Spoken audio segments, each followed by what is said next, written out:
ఒకరోజు సిండ్రెల్లా గమనించింది, ఏదో వింతగా అడవి యొక్క ఏకాంత మూలలో ఆమె చాలా దగ్గరగా వచ్చినప్పుడు అది ఒక పెద్ద గుడ్డుగా చూసింది.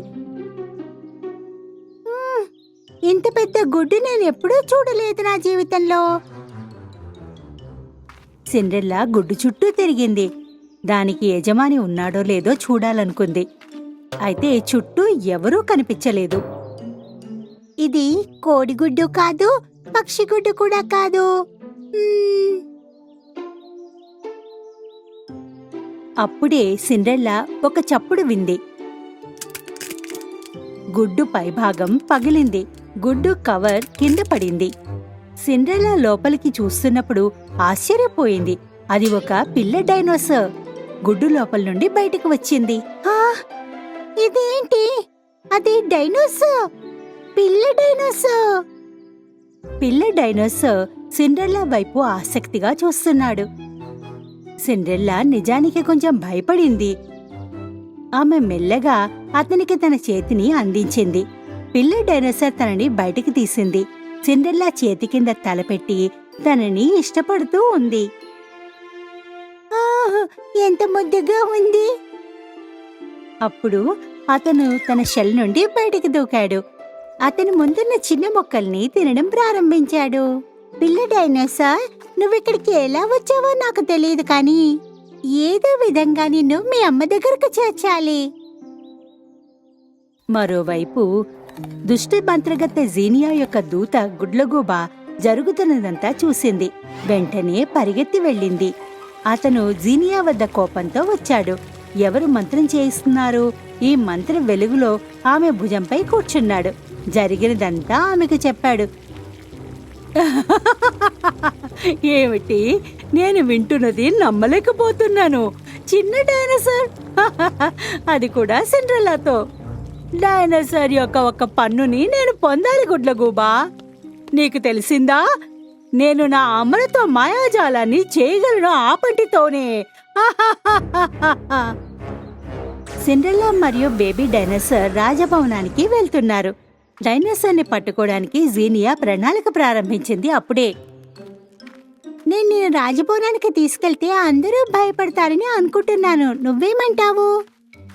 పిల్ల డైనోసార్ అందంగా ఉంది, అది నిజమే. కానీ అతను ఎప్పుడూ ఆకలితోనే ఉండేవాడు. ప్రతి మొక్కను తినేస్తున్నాడు. తింటున్న ప్రతిసారి అతను పెద్దగా పెరుగుతున్నాడు. ఓ వావ్, మీరు కొంచెం వేగంగా పెరుగుతున్నారు కదా. ఈ రేటున మీరు ఏ మొక్కనూ వదలరు, లేదా అడవిలో పండుని కూడా. పిల్ల డైనోసార్ తను చూసిన ఒక ఆపిల్ చెట్టు కిందకి పరిగెత్తాడు. అతను చెట్టును తన శక్తితో కదిలించడం ప్రారంభించినప్పుడు ఆపిల్స్ అన్నీ నేలపై పడ్డాయి. డైనోసార్ ఆపిల్స్ తిన్నట్లుగా అతను పెద్దగా అయిపోతున్నాడు. మరింత పెరిగి పెద్దయ్యాడు. దాదాపుగా 2 రెట్ల సిండ్రెల్లా కంటే పెద్దగా అయ్యాడు. నేను అనుకుంటున్నాను ఎవరినైనా సహాయం కోసం అడగాలని. డైనోసార్ ఆపిల్స్ తింటున్నప్పుడు హ్యాజల్నట్ చెట్టు కింద సిండ్రెల్లా నడిచింది. కొంచెం దూరంగా ఆ చెట్టుని తాకింది. అంతలో మంచి అద్భుతం వచ్చింది. లియాబెల్, లియాబెల్, నువ్వు ఎక్కడున్నా ఇక్కడికి రా. అదే సమయంలో చుట్టూ ప్రకాశవంతమైన కాంతి వచ్చింది. లియాబెల్ ఆమె ముందు కనిపించింది. లియాబెల్, నాకు నీ సహాయం కావాలి. తప్పకుండా సిండ్రెల్లా, చెప్పు, నీకు నా నుండి ఎలాంటి సహాయం కావాలి? సిండ్రెల్లా ఆమె ముందున్న డైనోసార్ వైపు వేలు చూపింది. అది చూసి లియాబెల్ ఆశ్చర్యపోయింది. అయ్యో, ఇలా జరగకూడదు. దీన్ని నేను ముందరే పంపాలి. డైనోసార్ తన సమయానికి తిరిగి వచ్చింది. డైనోసార్ల యుగం? అవును, లేకుంటే అతను పెరుగుతూనే ఉంటాడు, అంత వేగవంతమైన రేటులో. మనం అతన్ని కాపాడాలి.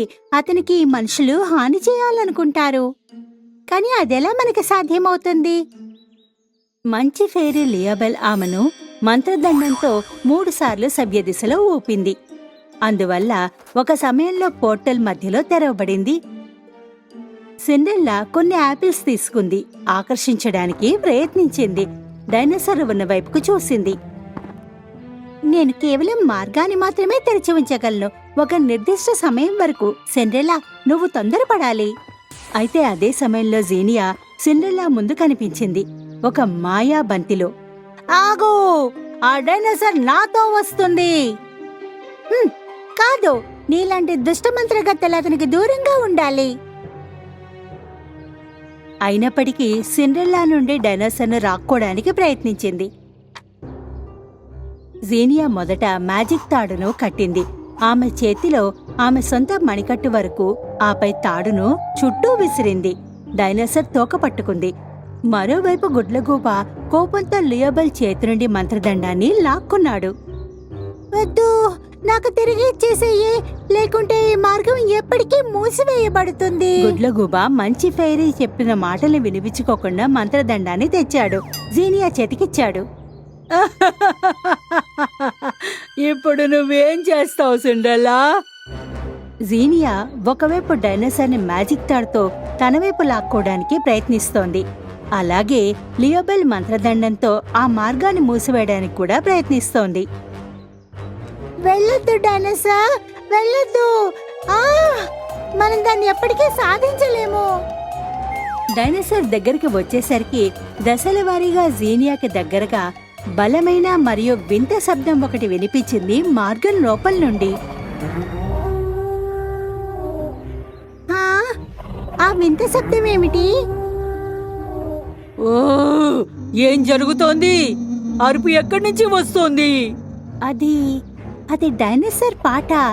తల్లి డైనోసార్లు శబ్దం చేస్తున్నాయి. వారి బిడ్డ డైనోసార్ని పిలవడానికి ప్యాసేజ్ నుండి అవతలి వైపు నుండి వస్తోంది ఈ శబ్దం. పిల్ల డైనోసార్ అతని తల్లి గొంతు విని ప్యాసేజ్ వైపుగా పరిగెత్తడం మొదలుపెట్టాడు. జీనియా అతని తాడుతో గట్టిగా లాగింది. అతని వెనకాలే వెళ్లాల్సి వచ్చింది.